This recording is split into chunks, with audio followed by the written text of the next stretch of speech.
Todos nosotros necesitamos ayuda. Siempre necesitamos ayuda de muchas maneras. Nadie es autosuficiente, pero a veces necesitamos una ayuda especializada. Por ejemplo, cuando se descompone mi coche, lo que yo hago es levantar el cofre y ver ahí lo que hay, como si supiera algo, y pues no hay manera. Tengo que esperar a que venga una ayuda de alguien especializado, alguien que tenga experiencia, conocimientos y que sepa.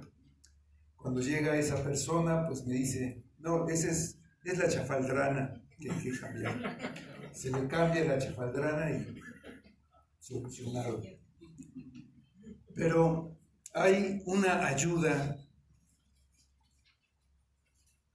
que es necesaria y es más especializada que eso, más incluso que la que puede dar un doctor, un abogado en ciertas situaciones. Una ayuda que necesitamos, una ayuda para nuestra alma. Y el único que nos puede ayudar es Cristo. Cristo es nuestro ayudador. Es el que nos socorre, nos auxilia, nos sustenta. Y vamos a estar viendo esto. Vamos a la carta a los Hebreos, al capítulo 2.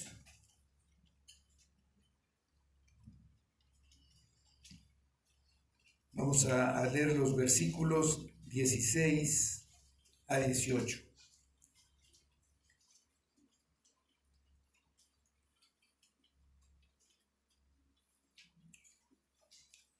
Dice la palabra de Dios. Porque ciertamente no socorrió a los ángeles, sino que socorrió a la descendencia de Abraham, por lo cual debía ser en todo semejante a sus hermanos, para venir a ser misericordioso y fiel sumo sacerdote en lo que a Dios se refiere, para expiar los pecados del pueblo, pues en cuanto él mismo padeció siendo tentado, es poderoso para socorrer a los que son tentados. Vamos a orar. Señor, pues realmente necesitamos siempre ayuda, una ayuda que no puede venir más que de ti. Como dice el Salmo, mi socorro viene de Jehová. Nuestro ayudador, nuestro Salvador es Cristo.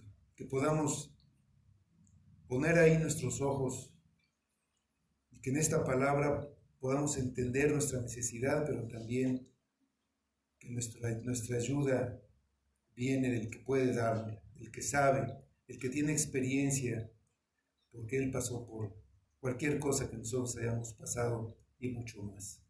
Ayúdanos, Padre, que podamos ver a Cristo y que esta palabra nos recuerde lo que Él hace a nuestro favor, sigue haciendo constantemente, y que eso nos ayude en nuestra vida diaria, el alimento que necesitamos para empezar esta semana en el mundo. Ayúdanos, Padre, obra por tu palabra y que todo sea para nuestro bien y para tu gloria.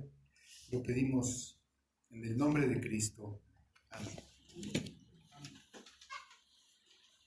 Bueno, esta carta a los hebreos no se sabe con certeza quién la escribió, quién es el autor. Pero esta carta estaba dirigida a una audiencia judía que conocía las Escrituras y estaba familiarizada con la religión judía, con las ceremonias, los sacrificios, el sacerdocio, los levitas, y conocían muy bien a los personajes como Abraham, Moisés, Aarón, Josué o Melquisedec. Ahora, estos lectores de la carta creían en Cristo y el autor les recuerda que Cristo era superior a todos esos elementos en los que alguna vez confiaron y los exhorta a estar firmes y no retroceder en medio de las fuertes pruebas que estaban experimentando, entre las que se encontraba una feroz persecución.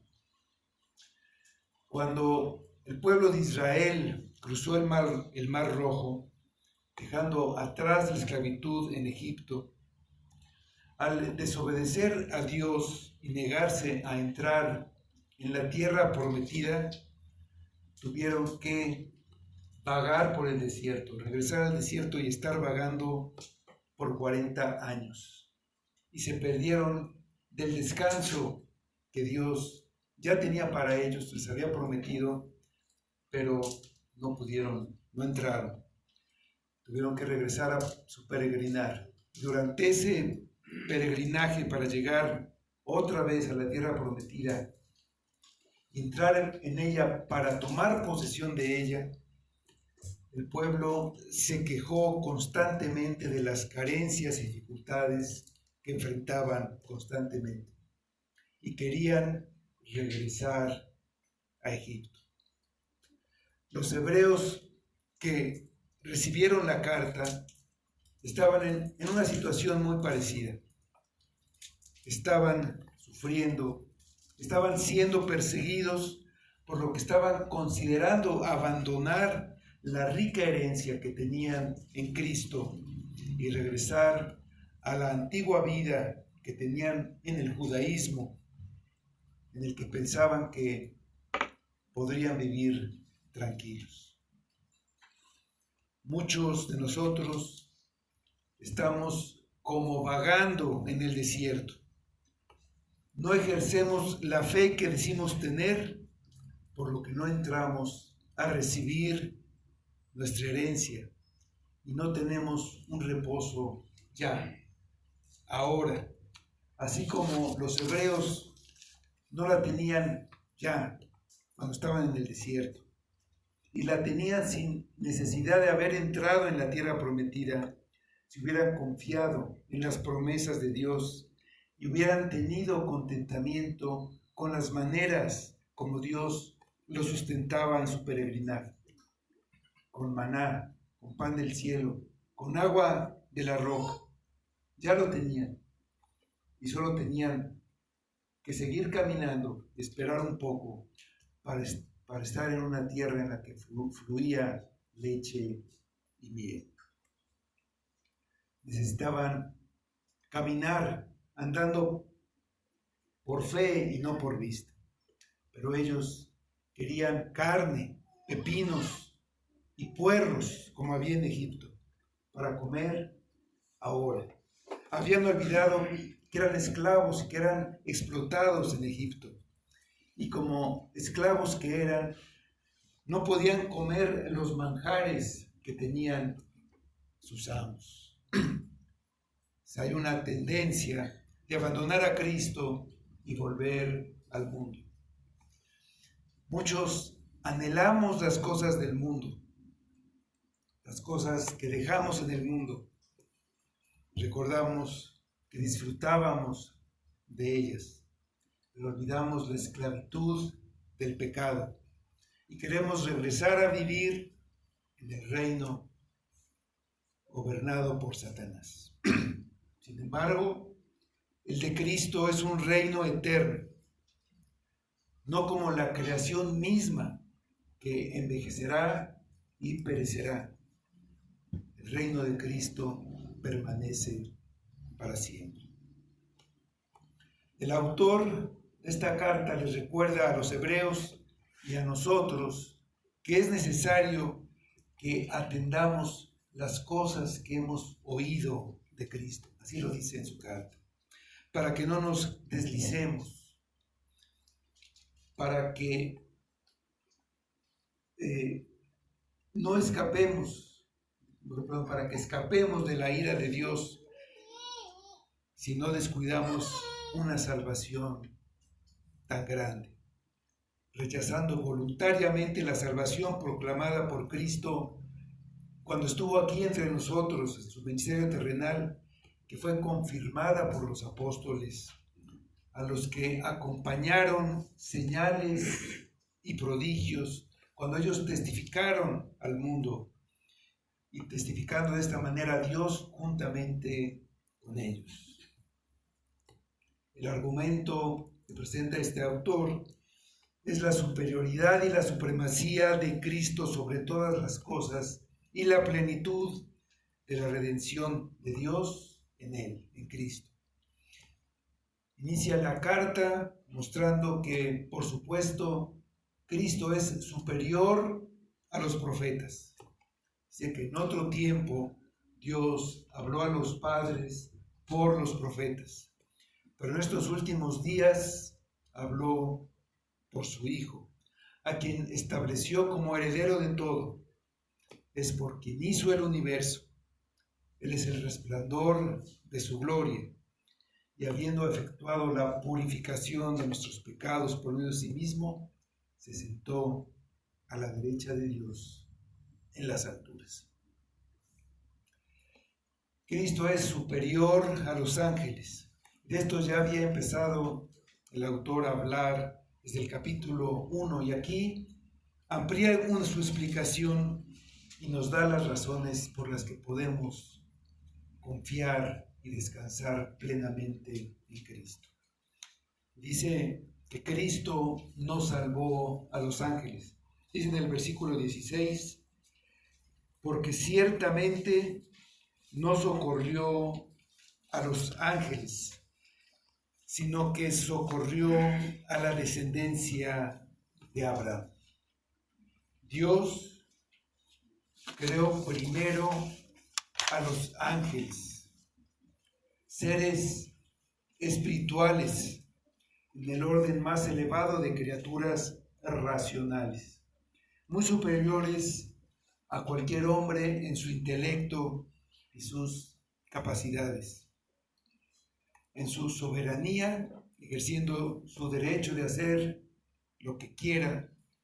Dio a los ángeles diferente dignidad. A unos les dio más dignidad que a otros. Hizo querubines, hizo ángeles, arcángeles, y les dio un libre albedrío, de manera que pudieran elegir hacer el bien o preferir el mal. Pero igual que hizo con el hombre, les dio un mandamiento de que si elegían hacer el bien y obedecer a Dios, permanecerían para siempre a su lado en el cielo. Si pecaban, serían arrojados de la presencia de Dios y serían castigados.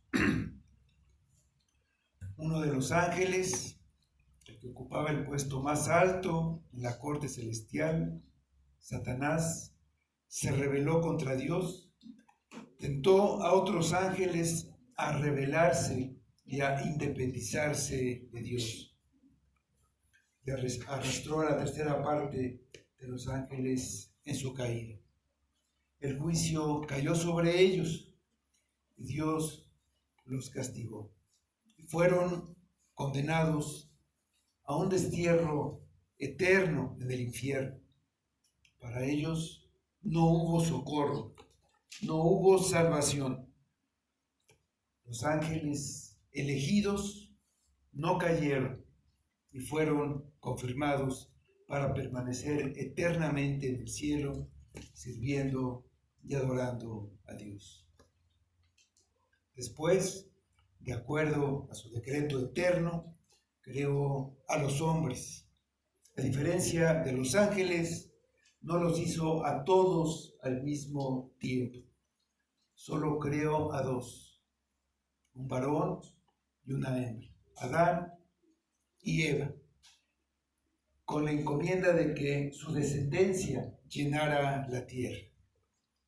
Lo mismo que a los ángeles les dio libre albedrío para obedecer o desobedecer el mandamiento que les dio. No comer de un árbol específico, mientras que podían hacerlo de todos los demás árboles que había en el lugar donde estaban, todos muy buenos. No era un mandamiento difícil y además tenían la capacidad de escoger el bien, podían obedecer porque eran libres.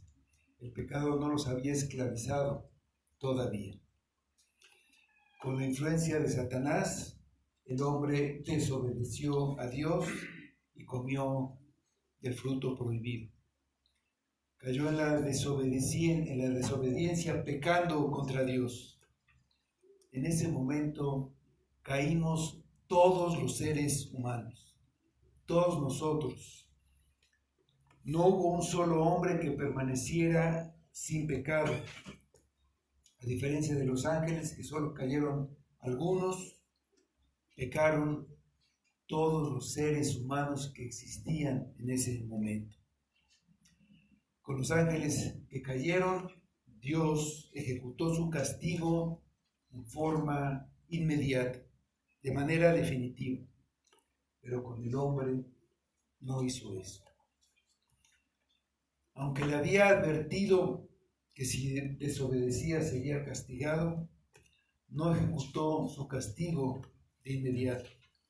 En su paciencia pasó por alto el pecado del hombre, con la mira de manifestar su justicia mediante la redención por la fe en Cristo. Eligió a una parte de la raza humana a quienes amó y los salvó por la sangre derramada por el sacrificio de su Hijo. Los otros perecen justamente por sus propios pecados para alabanza de su justicia. Tanto ángeles como hombres fueron puestos por Dios bajo el libre albedrío y sometidos a prueba. A los ángeles que cayeron, decidió en su soberanía castigarlos con una aniquilación total. En cambio, decidió suspender por un tiempo la ejecución de la sentencia sobre la raza humana. Decidió perdonar de una manera total y definitiva a un número determinado de seres humanos elegidos soberanamente, a la descendencia de Abraham, los hijos de la fe, no los descendientes biológicos. El nombre Abraham significa que solo los que ponen su fe en Cristo y solo ellos son descendientes de Abraham, independientemente de su nacionalidad. Hay hebreos y gentiles entre ellos. Son sus descendientes espirituales. Dice Gálatas 3:7, sabed, por tanto, que los que son de fe, estos son hijos de Abraham. Es por fe. El versículo ha sido traducido: Él no tomó para sí la naturaleza de los ángeles. Cuando el Señor Jesucristo bajó del cielo, no tomó la naturaleza de un ángel. Haberlo hecho ya era una gran humillación para el Creador. Él se iba a humillar, se iba a convertir en una criatura, pero lo iba a hacer hasta lo más bajo. Se iba a convertir en el más innoble de las criaturas racionales, no en un ángel o en un arcángel, sino en un simple hombre, hecho del polvo de la tierra. En los versículos anteriores a estos que leímos, el autor ya había reflexionado sobre esto. En los versículos 5 a 9 de Hebreos 2 podemos leer, dice: porque no sujetó a los ángeles el mundo venidero, acerca del cual estamos hablando. Pero alguien testificó en cierto lugar diciendo: ¿qué es el hombre para que te acuerdes de él? ¿O el hijo del hombre para que le visites? Le hiciste un poco menor que los ángeles, le coronaste de gloria y de honra, y le pusiste sobre las obras de tus manos. Todo lo sujetaste bajo sus pies, porque en cuanto le sujetó todas las cosas, nada dejó que no sea sujeto a él. Pero todavía no vemos que todas las cosas le sean sujetas, pero vemos a aquel que fue hecho un poco menor que los ángeles, a Jesús, coronado de gloria y de honra, a causa del padecimiento de la muerte, para que por la gracia de Dios gustase la muerte por todos. Los ángeles son superiores a los seres humanos en muchos aspectos. Sin embargo, Dios nunca le dio a los ángeles el tipo de dominio que originalmente le fue dado al hombre sobre la creación, sobre la tierra. Los ángeles no tienen dominio sobre este mundo ni sobre el venidero, es el que inauguró Cristo cuando vino. Más bien, son espíritus que sirven a los creyentes. Dice el versículo 1:14 de esta epístola, hablando de los ángeles: no son todos espíritus ministradores enviados para servicio a favor de los que serán herederos de la salvación. El hombre fue el que recibió el mundo para que le estuviera sujeto, no los ángeles. Y el hombre entregó el dominio que tenía al diablo cuando se sometió a él y lo obedeció para pecar. En lo que leímos, en los versículos que leímos, el autor recurre al Salmo 8 para mostrar la insignificancia del hombre. ¿Qué es el hombre? Comparado con los cielos, comparado con las estrellas, con el sol, el hombre es insignificante. Es menos que una partícula de polvo. Sin embargo, Dios se acuerda y se preocupa por él. Entonces no es el tamaño, no es el brillo, es la dignidad de haber sido hecho a la imagen de Dios, lo que le da valor al hombre. Y es la razón por la que recibió autoridad sobre toda criatura que se mueve sobre la tierra. El hombre fue hecho un poco inferior a los ángeles, y sin embargo, el mundo por venir no estaría sujeto a los ángeles, sino al hombre. Hasta antes de la caída, el hombre compartía con los ángeles la inmortalidad. El castigo por la desobediencia fue la muerte. Pero cuando se consume la redención en la resurrección, el hombre, al igual que los ángeles, será inmortal.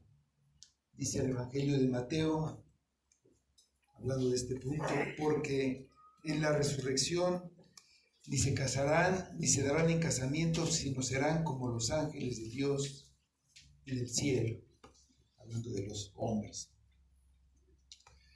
No hay ningún lugar en el que se diga que Dios haya honrado más a los ángeles.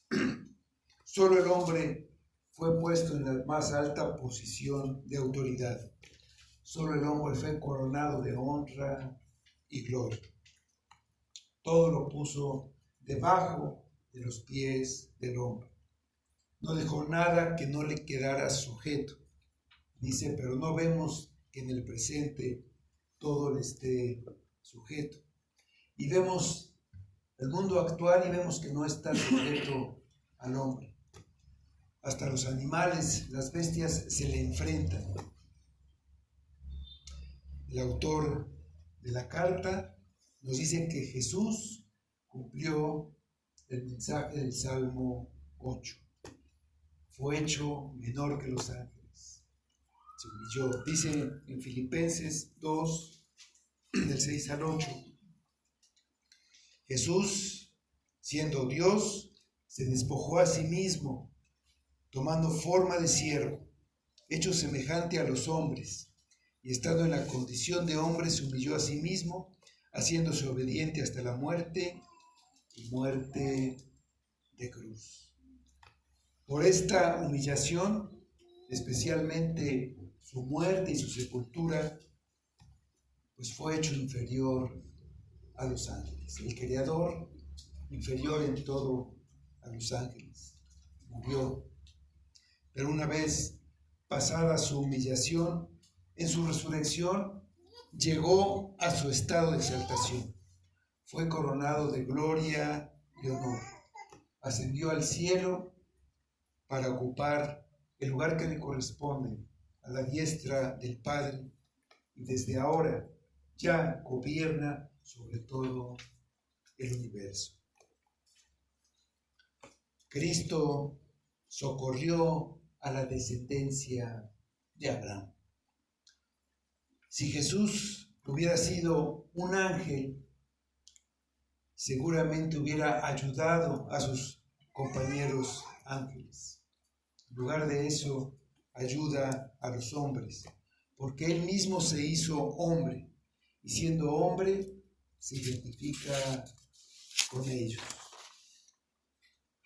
Dios prometió al hombre darle el dominio y el señorío de la creación, y lo cumplió de una manera sorprendente.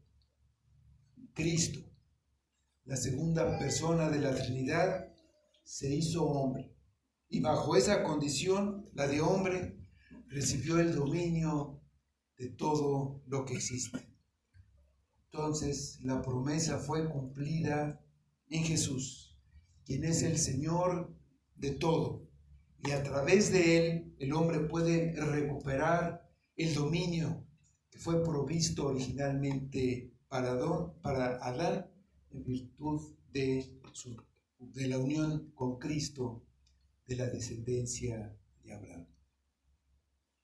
Ser descendientes espirituales de Abraham nos hace hijos de Dios, no de la misma manera que Cristo, sino por adopción.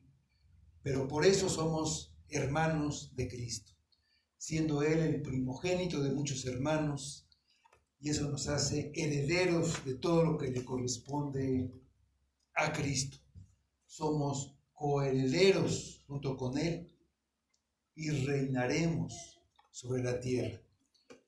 Esto dice Apocalipsis capítulo 1 versículos 5 y 6.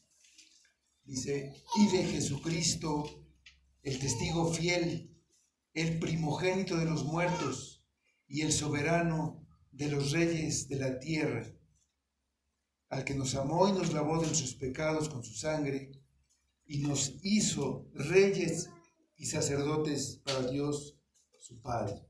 Nos hizo reyes y sacerdotes para reinar con Él. A Él sea gloria e imperio por los siglos de los siglos. Amén. Jesús socorrió a los hombres cuando estaban sujetos a esclavitud para toda la vida. Por su muerte y por su obra los libró. Estaban en ese estado de esclavitud por temor a la muerte. Por la influencia que el hombre le dio al diablo, sigue su filosofía engañosa de la vida. Esa es la filosofía que utiliza el diablo para mantener a muchos bajo su control y bajo su gobierno. Esa filosofía es: comamos y bebamos porque mañana moriremos. Bajo esta idea, él usa el temor a la muerte para hacer creer a los hombres que no hay nada después de la muerte. Y esa idea la creen todos. Esa es una carnada para mantener a las personas enfocadas solamente en las cosas de este mundo. Muchos creen que la vida se trata de pasarla lo mejor que se pueda, porque esta vida es todo lo que hay. En el mejor de los casos, no se pierden ninguna fiesta o celebración. Salir de vacaciones y divertirse es su actividad principal y trabajan para tener recursos y tener esa vida. Generalmente no se detienen ahí. Cuando esta filosofía penetra en el corazón, la búsqueda del placer, sin importar si es lícito o no, los motiva, aunque sigan bajo la esclavitud del pecado. Esta filosofía es un instrumento para infundir temor a las personas que ven más allá de la muerte y piensan que no hay nada más, por lo que hay que aprovechar el tiempo y obtener algo de la vida. Dicen, lo bailado ya nadie me lo quita.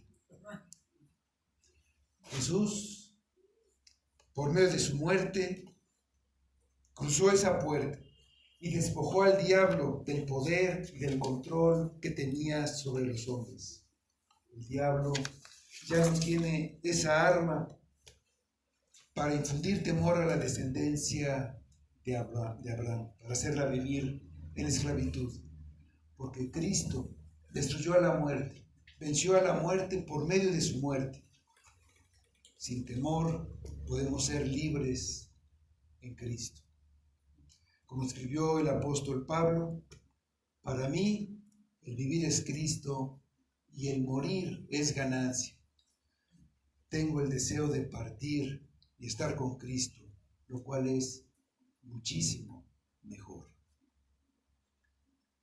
Por la muerte de Cristo, la muerte ya no aterroriza, porque al morir los hijos de Abraham habrán llegado a donde recibirán su heredad y tendrán su descanso. La muerte es un enemigo derrotado que ahora sirve como un propósito de Dios en la vida de sus hijos. La muerte es un propósito de Dios para nosotros. Eso es lo que explica el autor de Hebreos, los versículos 14 y 15. Dice, así que, por cuanto los hijos participaron de carne y sangre, él también participó de lo mismo, para destruir por medio de la muerte al que tenía el imperio de la muerte, esto es, al diablo, y librar a todos los que por temor de la muerte estaban durante toda la vida sujetos a servidumbre. Dios le dio al hombre el dominio sobre la tierra, pero el hombre renunció a ese dominio, no lo tomó a causa de su pecado, lo cedió al diablo, y la muerte, el castigo, le quitó el poder para gobernar. Pero el hombre no perdió su derecho ni su autoridad. La cedió, pero no la perdió. Jesús vino y a través de su humillación y sufrimiento venció al poder de la muerte. Nos libró del temor a la muerte y hace posible el cumplimiento de la promesa de que los hombres tendrán el dominio sobre la tierra, cumplida por el dominio del propio Jesús y por el gobierno de los creyentes junto con él. Dice el versículo 17, por lo cual debía ser en todo semejante a sus hermanos, para venir a ser misericordioso y fiel sumo sacerdote en lo que a Dios se refiere, para expiar los pecados del pueblo. Para poder socorrer a la descendencia de Abraham debía ser un hombre. Ese socorro, esa salvación, esa ayuda incluye la expiación de los pecados. Borrar esos pecados por medio de la propiciación. Y para hacerlo Jesús necesitaba ser como uno de sus hermanos en todo, menos en una cosa, en el pecado. Él fue libre del pecado, nunca pecó, pero Jesús debía ser hombre para tomar su papel de misericordioso y fiel sumo sacerdote. En todo tenía que ser semejante a sus hermanos. Si Cristo hubiera venido como un ángel, no hubiera podido entendernos. Para entender a nuestros semejantes, tenemos que ser parecidos a ellos. Un superhéroe con superpoderes no podría entender nuestro cansancio ni nuestro dolor. No podría entender nuestra enfermedad. Nuestros semejantes no pueden entendernos a menos que hayan sufrido como nosotros. Se dice que la reina María Antonieta, una reina de Francia, al saber que los campesinos estaban sufriendo porque no tenían pan, tenían hambre, dijo que como una solución al problema, pues que coman pasteles. Ella no conocía la pobreza y por lo tanto no podía compadecerse de los pobres. Ningún hombre puede sentir gran compasión por otro si no ha estado de alguna manera en la misma situación y no ha soportado los mismos problemas. Muchas veces nosotros pasamos por situaciones muy difíciles y hay un propósito, que después podamos consolar a otros que pasan por lo mismo, porque nosotros ya pasamos por eso. Y no lo vemos, pero es algo en lo que Dios nos puede usar y nos puede ayudar a amar y ser compasivo con nuestros hermanos. En todos los aspectos, Jesús fue hecho semejante a sus hermanos.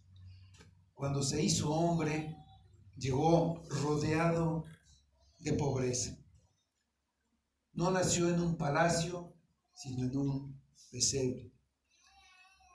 No nació en un imperio, nació en una nación ocupada bajo el yugo romano. Vivió en una pequeña aldea de Galilea, una región que era despreciada aún por sus compatriotas. Fue como una raíz en tierra seca. Ninguno de nosotros ha tenido un pensamiento ni ha soportado un sufrimiento por el que él no haya pasado, no haya experimentado. Por eso puede ser un sumo sacerdote compasivo y fiel. El sacerdote era un mediador que presentaba los sacrificios ante Dios para expiar los pecados del pueblo. Era alguien que fue apartado para llevar a cabo este ministerio. La Biblia de las Américas traduce la última parte del versículo, dice, para hacer propiciación por los pecados del pueblo. Lo que leímos es para expiar los pecados del pueblo.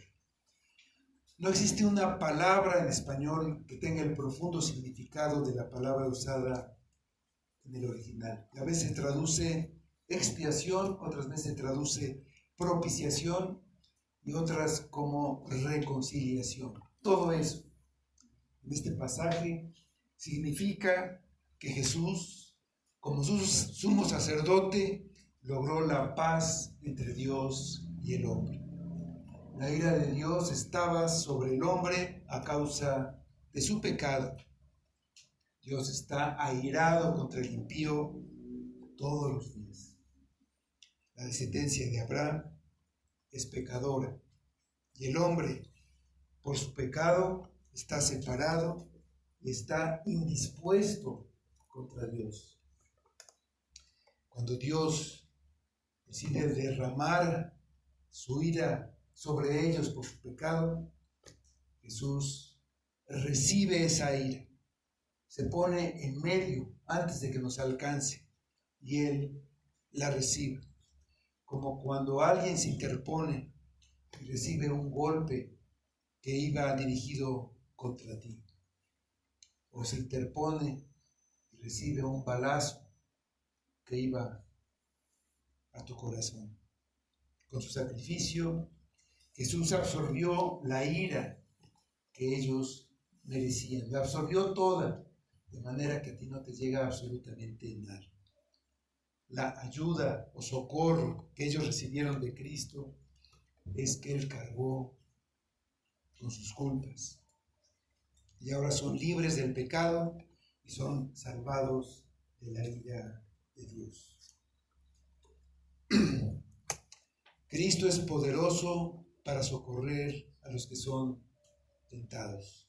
Dice el versículo 18, pues en cuanto Él mismo padeció siendo tentado, es poderoso para socorrer a los que son tentados.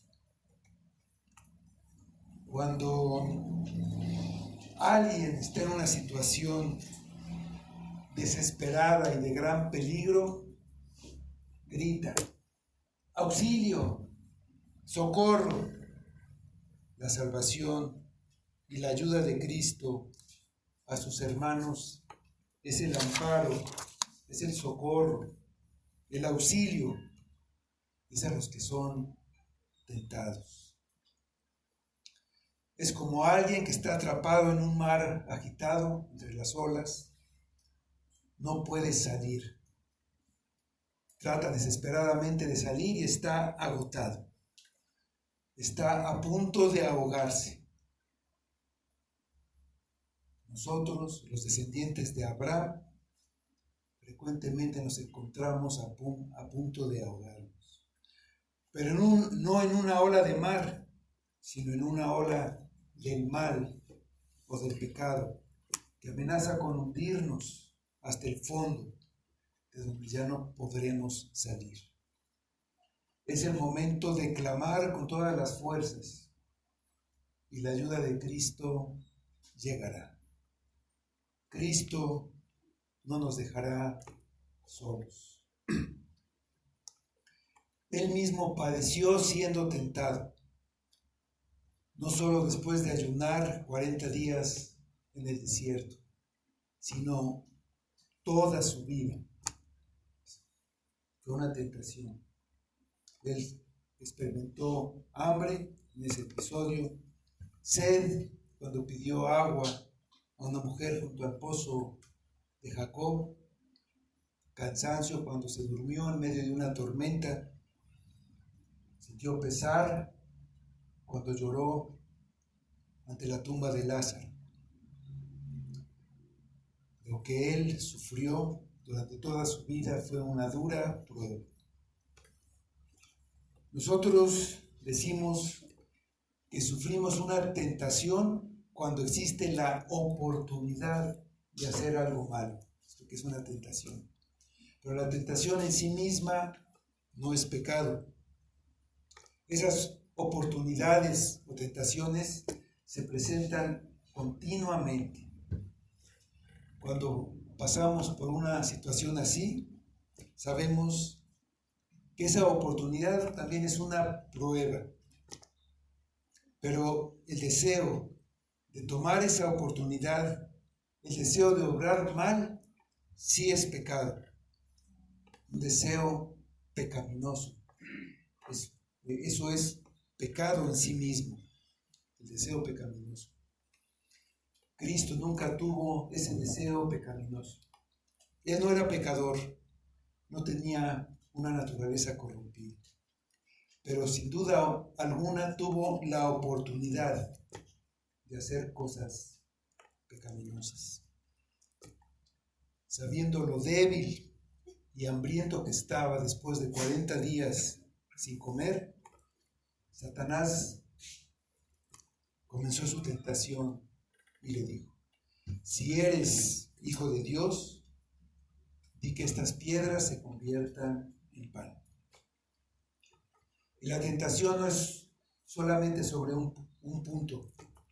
Lo tentó a que demostrara que era hijo de Dios, no solamente a que saciara su hambre. Lo tentó a que dejara de confiar en su Padre, en sus propósitos, en su voluntad. Había piedras ahí. Lo que le dijo el diablo era una tentación. Él podía convertir las piedras en pan, saciar su hambre, terminar con su sufrimiento, pero no lo hizo.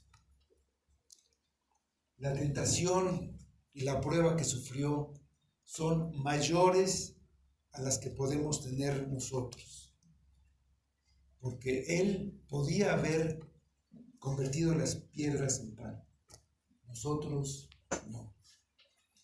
Si yo pudiera hacer lo que yo quiero, sin duda hubiera pecado muchísimas veces más de lo que ya he hecho. Si no lo he hecho, es porque no he podido. Como ejemplo, alguna vez he querido golpear a alguien por algo que me hizo. Ese deseo ya en sí es pecaminoso, pero no lo hago porque él es más grande y más fuerte que yo. Si pudiera y lo hiciera, pues sería otro pecado, además del mal deseo. Es lo que es la codicia. La codicia es pecado. Codiciar algo, codiciar una mujer, codiciar riquezas. La codicio, pero no puedo tener. Si lo hiciera, pues sería más pecado. Lo que me detiene es que no puedo. Pero Cristo sí podía, Él podía hacer todo, podía convertir las piedras en pan. Él soportó una tentación más grande porque Él podía hacer cualquier cosa. Cristo fue tentado en todo, pero nunca pecó. Dice el autor de Hebreos, capítulo 4, versículo 15, porque no tenemos un sumo sacerdote que no puede compadecerse de nuestras debilidades, pues Él fue tentado en todo, igual que nosotros, pero sin pecado. Eso lo capacita para ser nuestro sacerdote. Él no tiene que presentar sacrificios por sus propios pecados. Él, siendo sin pecado, es la ofrenda perfecta y al mismo tiempo el sacerdote que presenta la ofrenda perfecta. Esa es la ayuda que necesitamos. Tú has sido tentado muchas veces. Se puede decir que la mayoría de las veces has caído en el pecado. Cristo nos puede socorrer porque resistió la tentación hasta la agonía.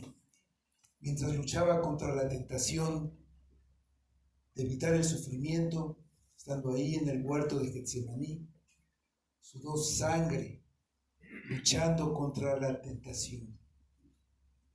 Luchó hasta que venció. Y fue una lucha tremenda. Esa es la lucha contra el pecado.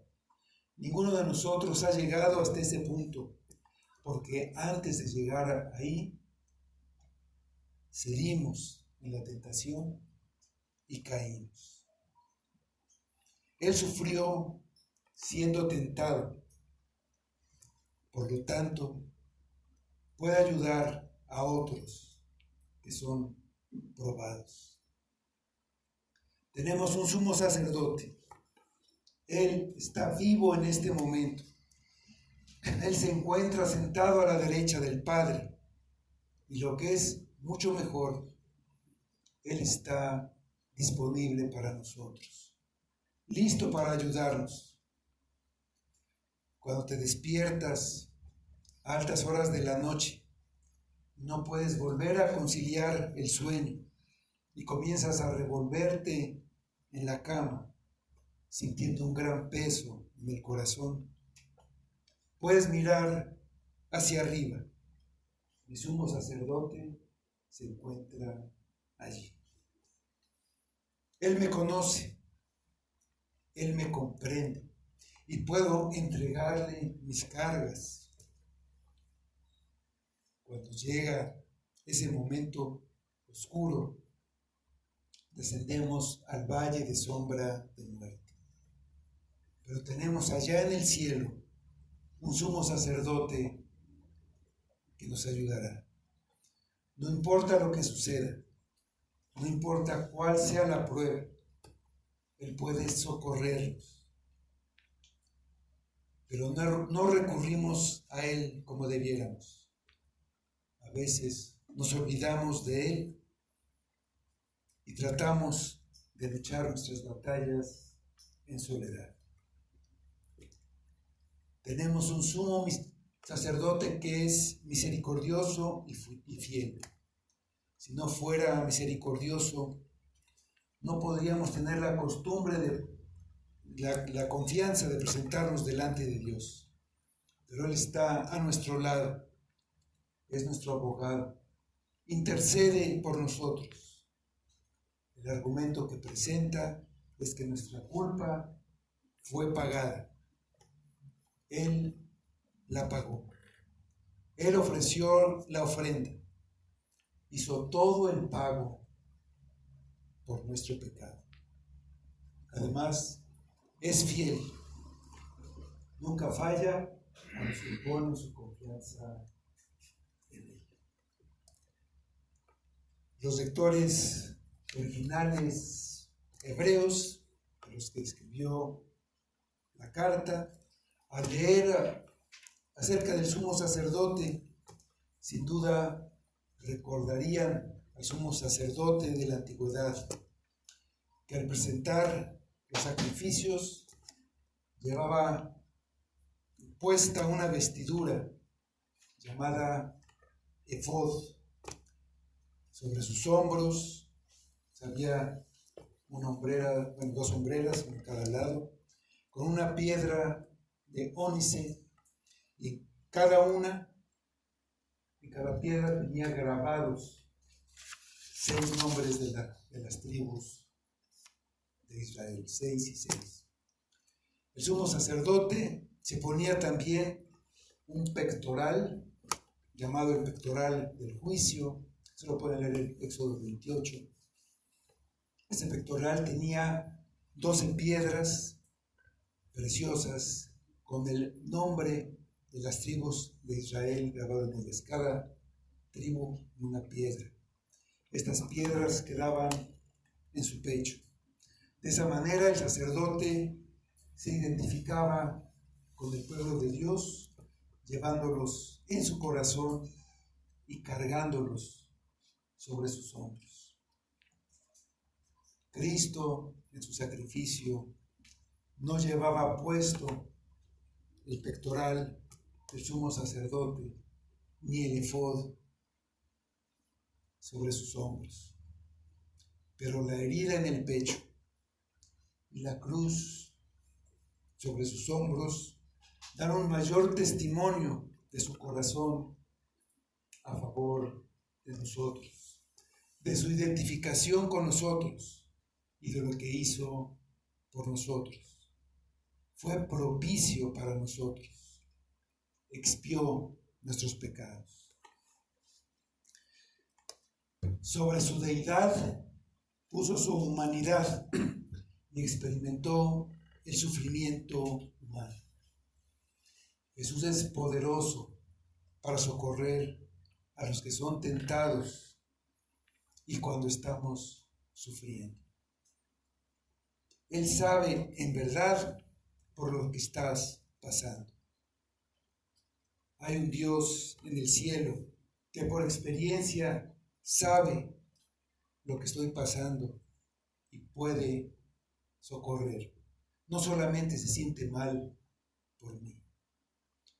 Siempre hay situaciones difíciles y dolorosas en la vida. Y puede haber la tentación de entristecerse y desalentarse. Puede haber la tentación de creerle al diablo y pensar que lo que pasa en esta vida es lo único que importa. Nos puede llevar a desconfiar que la voluntad de Dios para nosotros es buena, agradable y perfecta. Y que lo que Él está haciendo lo hace porque nos está viendo en la eternidad a su lado. Él no está viendo el camino. Nosotros vemos el camino, vemos las piedras, vemos que nos tropezamos, caemos y que esas piedras nos hieren. Él no está viendo el camino. Él está viendo el fin del camino. Está viendo a donde nos quiere llevar. Nos está viendo en la eternidad a su lado. El camino es lo de menos. El camino es difícil. El camino es áspero. El camino es de subida. Pero Él nos espera allá.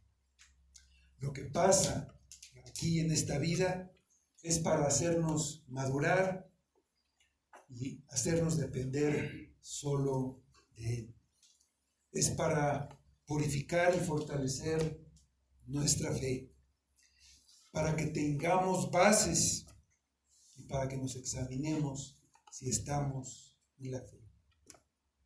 Somos tentados a dudar de su amor y entonces buscar en el mundo una solución y un alivio que nos lleva a alejarnos de Dios y que nos puede llevar a pecar. Te puedes sentir desesperado e indigno por lo mucho que has pecado, porque has sido vencido por la tentación. Pero ver a Cristo, que viene a socorrerte, es el arma más poderosa contra la desesperación y la base más firme de esperanza y consuelo que cualquier pecador arrepentido puede tener. Pues en cuanto Él mismo padeció siendo tentado, es poderoso para socorrer a los que son tentados. Este es el apoyo para un alma en tentación. Cuando Jesús entró en el santuario después de su sacrificio, fue hecho sumo sacerdote para siempre. Nuestro sumo sacerdote para siempre. Vamos a orar.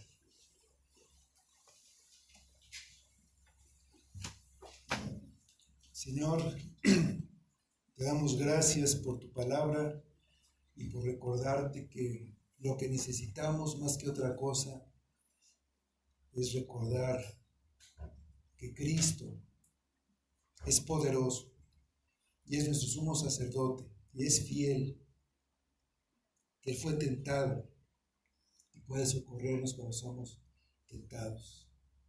A veces la tentación no viene de una manera que nos lleve a hacer cosas detestables, sino una tentación que nos lleve a quitar los ojos de Cristo y querer ponerla en el mundo. Ayúdanos, Padre, tú sabes nuestra condición, sabes nuestro sufrimiento, Cristo lo sabe, y confiamos en eso, Señor, en tu gran misericordia, en tu piedad y en la obra de Cristo. Obra en nosotros, Padre, que podamos vencer y luchar contra la tentación, contra el pecado que nos asedia cada día, contra esas oportunidades que no se conviertan en un deseo de tener el mal. Ayúdanos a vencer, Padre, llévanos hasta el final del camino para tu honra y gloria. Lo pedimos en nombre de Cristo. Amén.